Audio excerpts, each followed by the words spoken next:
Welcome to Public Health Matters, where we talk about matters in public health.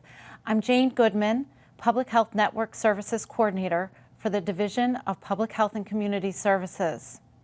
I'd like to start our program off with a COVID update. This week we have substantial transmission across the United States. 99% of the sequenced cases by the state of New Hampshire have been seen to be the Delta variant. We have high rates of transmission in Florida, Alabama, Mississippi, Oklahoma, South Dakota, Idaho, Louisiana, Washington State, Texas. They all have high rates of positivity and high case rates. We've seen across the country a bit of a plateau in the number of cases. However, it's plateauing at a very high rate. So we ask people to keep taking precautions as you're out and about getting on with your daily lives. Greater than 90% of the hospitalizations due to COVID-19 are in those that are not vaccinated. So I have to give a push. Vaccines are readily available. You can go to vaccines.gov and find a vaccine near you. Looking at this map, you'll see that the whole country is in high substantial transmission. It's completely red. We have 295.3 cases per 100,000. That's high. Anything over 100 puts us into substantial risk. So we have a long ways to go to bring that number down. As we are plateauing right now, we do need to see that number descend. We have a 9.25% positivity rate, very high. So of those getting tested, 9.25% are coming back positive. Wearing a mask again. The CDC still recommends that you wear a mask in areas of substantial transmission. I have my mask on my wrist. I'll put it on as soon as I leave this empty studio to be inside with others. And it is most important if you have a weakened immune system or if, because of your age and an underlying medical condition, you're at increased risk for severe disease. So please do your part, be part of the solution, and keep that mask on when you're in indoor, crowded environments. For the city of Nashua, we have an update. Right now we have 152 active cases. We have a rate of 267.7 per 100,000 COVID cases now. And our test positivity rate in the city is at 5.6%.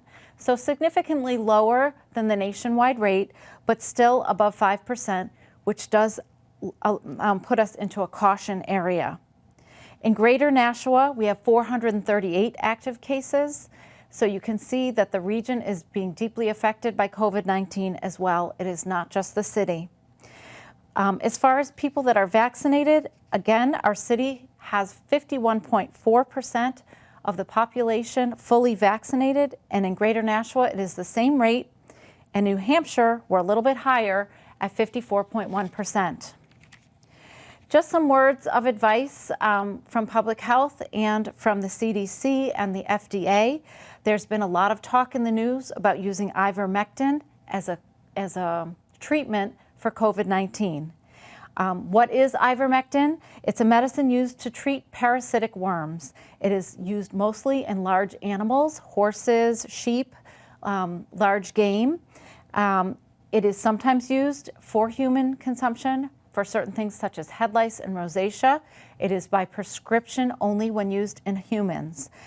Can it treat or prevent COVID-19? No, ivermectin is not approved or recommended by the FDA for the prevention or treatment of COVID-19. So please do not visit the grain stores, the farm stands, and all of these places where you might be able to get something for an animal. The dosage is not exact. It is really basically dealing with poison if you're going to be using the ivermectin. So humans that take ivermectin at any dose without a prescription can experience dangerous side effects. And you're reading about this all the time in the news. So we just like to warn our community, please do not look for this as a solution to COVID-19. The best solution, as stated, is vaccination. So as we turn to our vaccination dashboard, we can see circled on top there that 40% of our children aged 12 to 19 are vaccinated against COVID-19. This is up 4% from 2 weeks ago, so that's great. So if you do have a child that's greater than 12, they do qualify for the Pfizer vaccine. It is proven safe and effective. So please, as kids are back in school, please think about getting them the best protection possible against COVID-19. We are seeing a lot more cases among youth than we have in the past. So just again, as a reminder, the first COVID-19 vaccine has cleared every level of review. It's called Comirnaty. It's the Pfizer vaccine. This again is available for those 16 years and older. Is fully approved, is no longer under emergency authorization. 12 years and older, 12 to 15 will be the emergency authorization, but still proven to be safe and effective. So if you've been waiting to get vaccinated, please make your appointment today.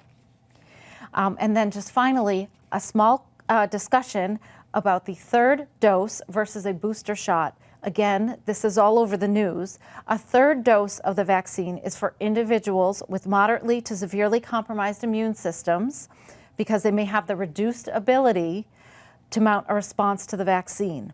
It's approved for Moderna and Pfizer, and it has to be at least 28 days after your second dose. The best way to know if you qualify for this third dose is to call your healthcare provider. And finally, a booster shot is under review from the Food and Drug Administration. It is pending authorization. And I can tell you that the City of Nashua Division of Public Health is getting ready to see what our role will be in providing booster shots when they are approved.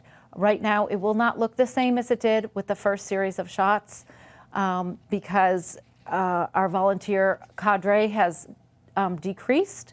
And the state is not planning to use the National Guard again for the fixed sites, so it will look a little bit different, but stay tuned, pending authorization. And finally, I want to let you know that at the City of Nashua, our clinic is open. We are offering immunizations, back to school immunizations, flu shots, Tuesdays 4 to 7 and Fridays 9 a.m. to 12 p.m. Please call us for an appointment if you would like to schedule one of those immunizations. Our number is 589-4500 and you press option 2. We are also offering SDI testing, STD, HIV, and HCV testing. That's every Thursday from 3 to 6 p.m. And finally, during those immunization clinics on Tuesdays and Fridays, we also offer lead testing. So please make yourself an appointment, get your kids in, get yourself in. And if you're interested in a COVID vaccine at the same time, we can provide that as well. And we'll be right back with our guest.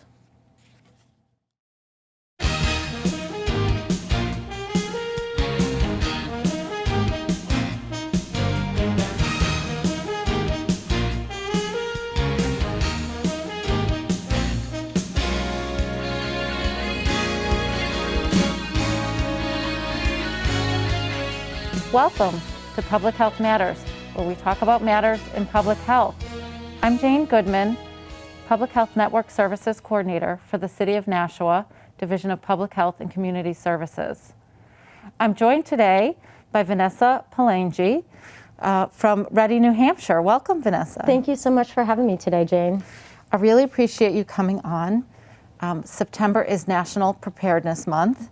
And given all these storms and the rain that we've been exposed to, it's pretty appropriate to have September, especially in New England, we're lucky, I guess, that it is National Preparedness Month for us, and really across the country.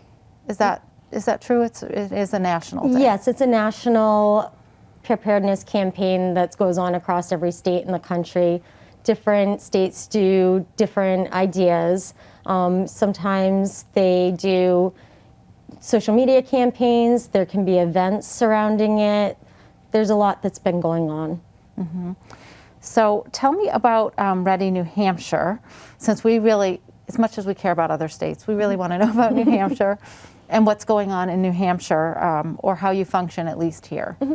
So readynewhampshire.gov is the preparedness website for Homeland Security and Emergency Management for New Hampshire. Mm-hmm.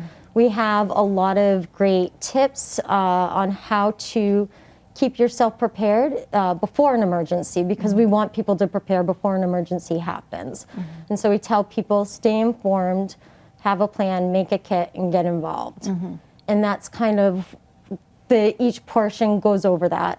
On top of that, we also have tips for what to do if an emergency does happen. We've had a lot of flooding recently, and there is a whole page about how to prepare yourself if you're experiencing flooding, as well as what to do after that flooding happens. And so we have different topics that we have on there: thunderstorms, winter storms, pretty much anything that you might expect would happen that could cause an emergency in New Hampshire. All right, and we'll go through all of those in a little bit more detail. And just tell me, what were some of the things during COVID-19? Were there any activities that Ready New Hampshire had to undertake that they weren't used to doing, or that they took on, because of the pandemic? So as part of Homeland Security and Emergency Management, we manage the vaccination sites, as well as the mass vaccination sites that happened in Loudon at the New Hampshire Motor Speedway. Oh, I didn't know that. Yes. We did it in conjunction with a lot of other partners to the state. So we work with our local partners, our state partners, and our federal partners. And it was a statewide effort, really, to put these on. There were people from all across the state that helped out, and we were a big part of that. On top of that, we also helped distribute PPE to various places. We have, at Homeland Security and Emergency Management, there is a group of people that work with school preparedness, and they did a lot of the PPE deliveries during the pandemic because they couldn't get into schools to help them out with that preparedness. So it's one of those mantras that we have there is other duties as assigned. We essentially do a little bit of everything. It sounds just like public health. Yes, yes. From, making signs for events all the way up to showing up at events, helping out in any way that we can. A lot of logistics. Yes. Because I don't know if people, a lot of our audience will probably realize that, even standing up the vaccination clinics at the fixed sites, the National Guard was called in, how to do it safely, where to pull in, where to drive, all of those things are really critical to doing things in a quick and efficient way. Yes, and we couldn't have done it without the National Guard. They were a tremendous help. They still continue to help us as needed. And as I said, it was an effort both on the local, the statewide, and the federal level. It was amazing to see everybody come together and really work toward common goals. And any inkling moving forward that you've had from the state on third doses or booster shots or anything like that? That's not it's something. Still up in the air. Yes, that would fall under the Department of Health and Human Services could probably comment to that, but at this point, I know there are talks of it. I just don't know any further details. Just seeing if you had any inside scoop that I could bring back to the office, because we're still trying to figure that out as well about what. So other things that I noticed. You talked a little bit before the show, we talked about volunteering. Yes. Because in emergencies, and we had a ton of volunteers during COVID-19 through public health. Also, I'm pretty sure they were coordinated through the Ready New Hampshire website, as I seem to recall referring some people there, and then they would choose our sites in order to become volunteers in the city of Nashua. So there are some volunteer opportunities that you can sign up for on the website. So if you go to readynh.gov under the Get Involved link, there is a number of resources there that tell you where you can go to get involved, because during an emergency, you really need to be the first person. You're the first responder to your emergency. You are responsible for yourself for the first 72 hours. And getting involved helps you learn some of those skills and tasks, and also put you in touch with great organizations such as the American Red Cross. So you really know what to do in case there is an emergency, such as learn CPR, items like that can really keep you protected. Excellent. And are there trainings offered through Ready New Hampshire? Or? Ready New Hampshire doesn't do trainings themselves, but they can put you in touch with it. Also, there is trainings offered through New Hampshire Homeland Security and Emergency Management. Our operations section does trainings that are mostly hosted through the New Hampshire Fire Academy, and they post them online, and they do include courses that are EMS and fire involved courses. They range from a variety of things. Some of them are how to deal with an active shooter situation, which is craze training, and really the trainings teach you, the craze trainings teach you how to deal with any sort of threat or emergency that you may be dealing with. So there's a really big variety from active shooter down to floods, too much rain, Exactly. hurricanes, whatever the case may be, Exactly. and other power outages, which I'm very familiar with, living in New Hampshire for many years. So let's go through some of the slides that you brought, because I think that it's a good way to guide our conversation. And also, you mentioned it briefly, but the first thing you had talked to me about is stay informed, make a kit, have a plan, and get involved. So stay informed. What's the easiest way to do that?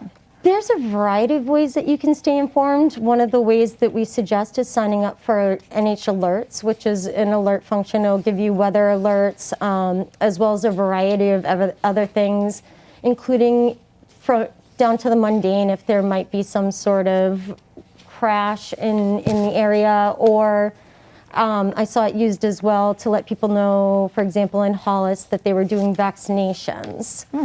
So there's a variety of things that you can get notified from, and there's an app, so you can have it on your cell phone.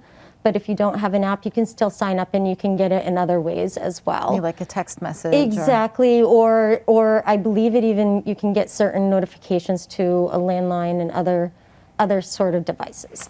So are they like weather alerts, or you just mentioned the vaccine clinic? I didn't know that. Yes, it's a variety of different alerts, and it might only alert you according to what's going on in your area, but it does take care of the entire state. Oh, okay. Other things that we suggest, you've always got your cell phone, right? You probably have some sort of weather app or other apps that you are paying attention to, your news apps.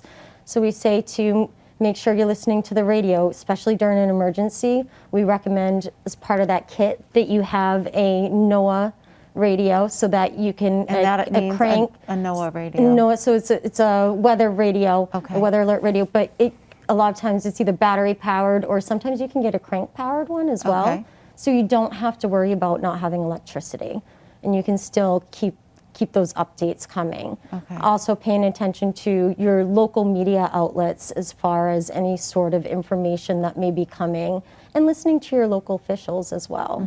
So that's a really good point about the radio and having something that doesn't require electricity, because that is like probably the biggest frustration. If you're in a home, your electricity goes, you have no Wi-Fi, just the whole thing kind of crumbles. So that's like a really good suggestion, just so that you can have that link to the outside world, maybe know when the gas stations open up again, or that kind of thing. I know that was an issue several years ago. The power was out for about a week in my town and in Nashua, parts of Nashua, and many of the gas stations weren't even functioning. Was that during the ice storm? I think it was an ice storm. Yes, I was. Yeah. So I was at the Telegraph during that ice storm. Okay. So yes, we lost power in Hudson, I know, for 3 days, I believe. Yes. Right, so it was a long haul. Luckily, it wasn't too cold out, so we survived just fine, but it was tough. So we're staying informed. We've got our radio. We're listening. We're looking at the weather, which is great. I am obsessed over the weather. I check it like 5 times a day. I'm like, either I have a really bad memory, or I think it's going to change. And then your next thing is make a kit. So what kind of kit? First aid kit? I mean, Well, a first aid kit does go into it. So it's an emergency kit. It's essentially everything that you need. When we say for at least 3 days, that's when I said the 72 hour, like you are your first responder for the first 72 hours. So your kit should have clothing. It should have a first aid kit, and enough clothing for 3 days for each member of your family. Water, food. If you have a pet, make sure that you include items for your pet, medications. There's a number of items. The radio, as I mentioned previously, and we actually have it ready on nh.com. Or .gov. We have a form that you can download, so it's a PDF that you can download that has all the items you should have in your kit, and you can take it shopping with you. Yeah. The other thing that we tell people, because there are a fair amount of items in that kit, You don't need to do it all at once. If you're worried that you don't have enough money in your budget to do it, do it one item at a time. You can pick one item a month, and by the end of the year, you're pretty much going to have your kit set.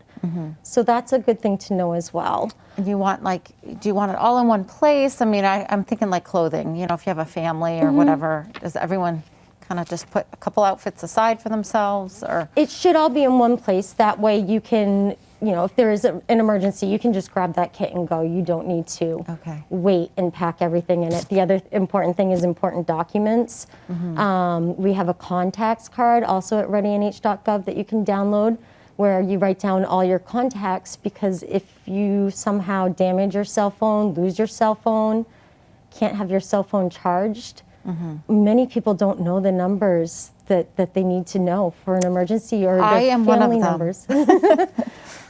And so that, you know, you sit there, you write them down, and then you have that. And so we say any other documents like that that you may need that are important, put them into something that is waterproof, and those would also go in your kit. Oh, yeah, that's interesting. Yeah, because I know that in the age of cell phones, we don't memorize things anymore. So it would be really important to have the context of, you know, who you need to get in touch with during those times. Yes. I'm speaking for myself. I don't memorize any numbers. Neither do I. A lot of kids, and I don't memorize any of their numbers, and they get upset that I don't know them. But that's. But now, I mean, you're giving me a lot of assignments to do, Vanessa, over the weekend, as far as making a kit. And then the other thing you said, and we have a little slide on this too, is have a plan. And what do you mean by that?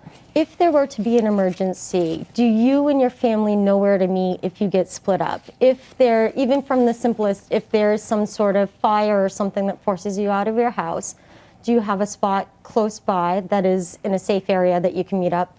Or if you are forced to evacuate, or you are not all at home at the same time, do you know where you would meet your family? Is it another family member's house? Is there some other safe area that you can go to? That's part of have a plan. The other part of having a plan is if you have animals. You want to make sure that your pets are provided for. What if there's an evacuation order that comes and you're not at home at that time? You need to have somebody else that can make sure that your pet is taken care of. So that's really an important thing to remember as well. So I'm a new pet owner. You're giving me a lot of homework. Because I never, you know, I don't think of that like the backup for the dog. Yes, but once you do it and you have that foundation there, it's done, and it's easy to maintain and keep up. You know, with your kit, once you have it together, obviously there are some items you might need to swap out every few months, but it's still, once it's done, you have it there, and you are going to be much better off if an emergency were to happen. Right. Yeah. It sounds like.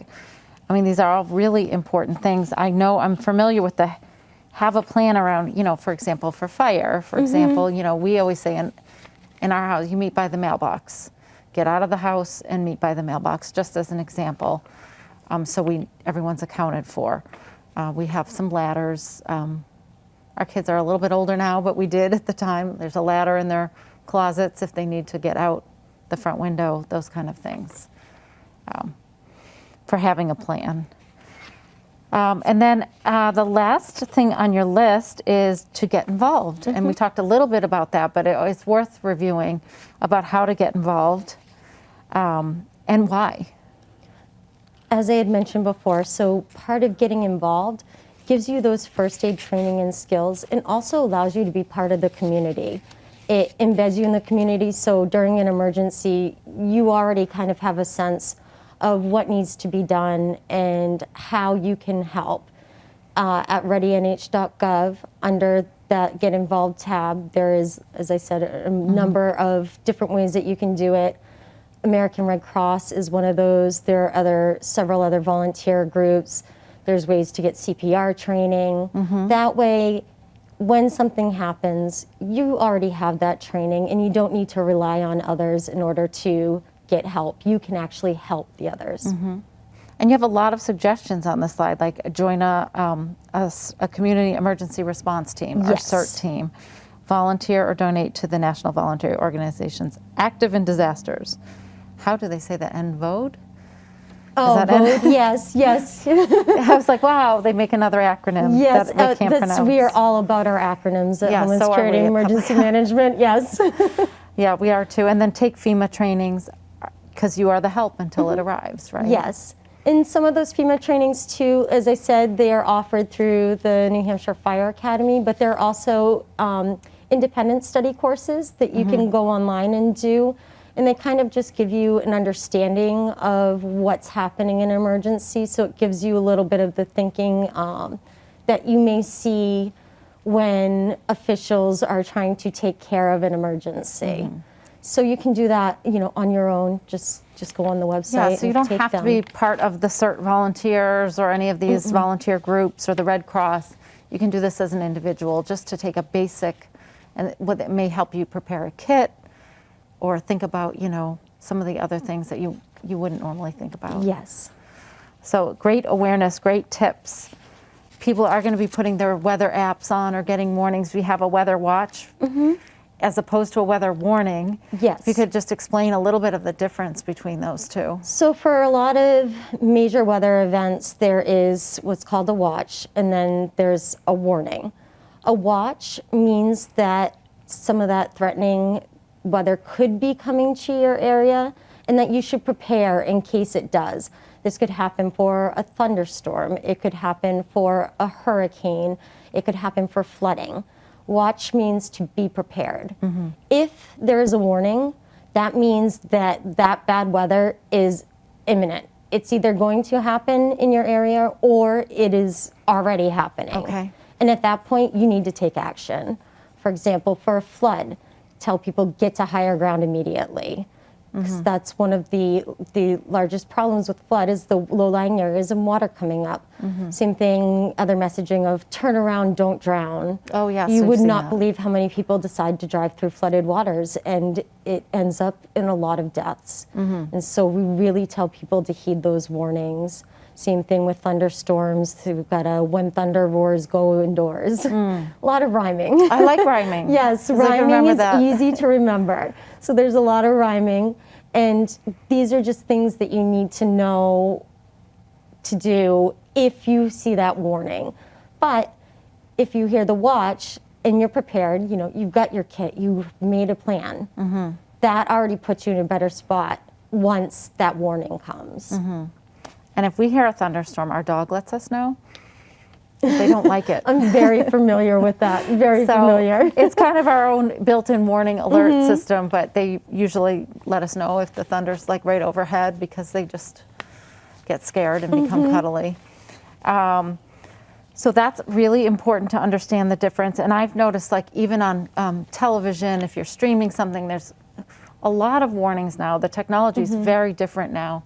You're seeing it, across, until 11:30 p.m. I guess we're probably under a watch, those would be. It depends on what it is, yes. And so the National Weather Service does have, very specific categories of what the criteria that needs to be met in order to do a watch or a warning. So I guess finally what I want to talk to you about is that, during this month, you guys in New Hampshire have decided to focus on certain things each week. So we've really covered pretty thoroughly September 1st through the 4th, which is stay informed, have a plan, make a kit, get involved. So that's fantastic. The 5th through the 11th, which we're really in right now, is flooding and thunderstorms. So any quick tips on flooding and thunderstorms, besides getting to higher ground, putting on your short pants? Yes, there's as far as flooding goes, obviously you need to pay attention to your local officials, stay informed as to what is happening, avoid roadways that are flooded, and really just as I had mentioned, stay informed, have a plan, make a kit. It applies to pretty much any sort of disaster or emergency that you can imagine. Yeah, and I think people underestimate, we don't live near big rivers. I mean, we do have some, but I think people underestimate just how much flooding damage can be done. I know in my town several years ago, there was a lot of flooding. There were roads that were washed out. Just even recently, walking down the street, we have a lot of culverts in New Hampshire, to run the roads over, and the water was literally up to the road. This was just a week or two ago when there was a big rainstorm. So I think that people have to realize it's very possible, especially with the way our roads are built in the state. And they do threat assessments in the state, and flooding is the #1 threat to the state. Flooding happens almost every single year in New Hampshire. In some place. Yes. Somewhere. So don't let that be you, or if it does, just be prepared. And then you had mentioned something, though, about flooding, about what to do after the flood. And I that perked up my ears because I think of, like, you know, things get wet, things get moldy. So what are some of the things you should do after the flood? Well, you do need to protect yourself, as you mentioned, mold. So if you're cleaning up, make sure you've got something like a respirator. Be careful of any sort of hazards. There could be downed wires. If you are you don't want to be in water. You don't know what sort of chemicals could be in that water. You also don't know what's underneath that water. So there's just things like that that you really want to pay attention to so that you're not injuring yourself after the fact. All right. So, and then our next, in the middle of September, winter storms, which we're all very familiar with, not looking forward to. Don't want to talk about it right now, right? But it almost seems like a relief after all the flooding. Yeah, right. So this maybe is an easy one. We've had fewer and fewer winter storms. I think that there's a little climate change stuff going on that we sometimes have a lot, sometimes none at all. But what about winter storms? I mean, the big thing, I guess, is power loss. Yes. So power outages are obviously a large issue in New Hampshire. Tell people to avoid down limbs and wires if that's to happen, because typically it would be from trees falling. If you have to go out, you need to make sure that you're driving properly for the conditions. We tell people, not to crowd plows, also to move over if you see emergency lights.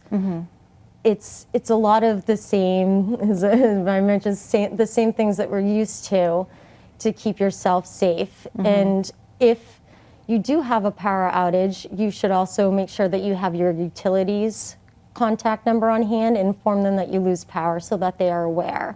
Because you never know, maybe all your neighbors still have their power and you're the only one who's out.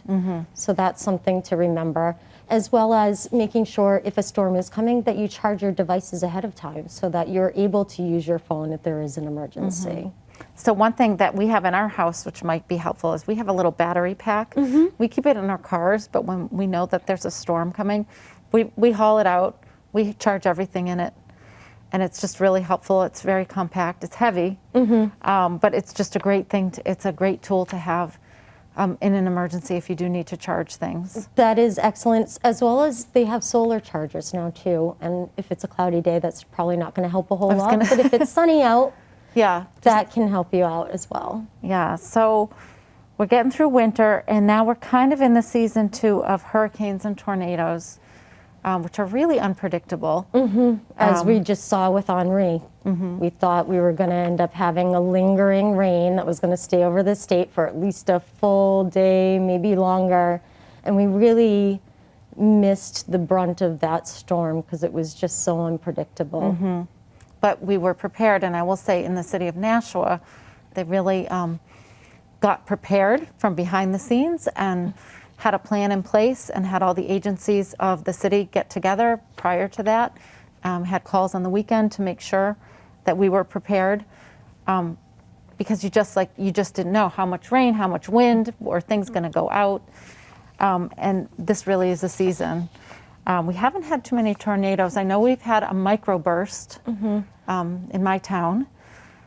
Things like that, but that's definitely possible. Yes, tornadoes are less common up here, but we have had them occasionally, so it's still something you want to be cognizant of and know what to do if there is one. And I think part of it, because we don't have a lot of them, that means it's even more important that you know what to do, because you're not preparing like you are for the winter storms constantly or for the flooding constantly. Right. So in that case, it's even more important that you have a plan. And you're reminding me, I want to go back to the winter storms for 1 second. If you don't need to go out during a winter storm, it's better to stay in. Yes. And not try to drive. And I know too many people, too many incidents of like problems on black ice, for example, which is a real New England thing. I had never heard of it before I lived here. But just that kind of thing is like, if you don't need to be out in your vehicle, stay home. Exactly. Just to keep those roads clear. Yeah, maybe I could get a job for Reading, New Hampshire. So that's it. And then the final thing, which kind of gets covered in all of these things, are power outages. Checking your generator, I would imagine. Any other tips? Yes, the generator is the big one. Make sure that if you have a generator, you're not running it inside the house. That if it's a built-in generator that's been installed properly by an electrician, and always operating it outdoors. And that's really important, because we don't want to create another tragedy of carbon monoxide poisoning or those kind of things. Well, this is great information. If people want more information about how to take care of themselves during an emergency, preparedness, volunteering, Ready New Hampshire, readynh.gov. Yes. So Vanessa, thank you so much for this really valuable information. Thank you Really very much for appreciate having me, Jane. And we'll see you all next time.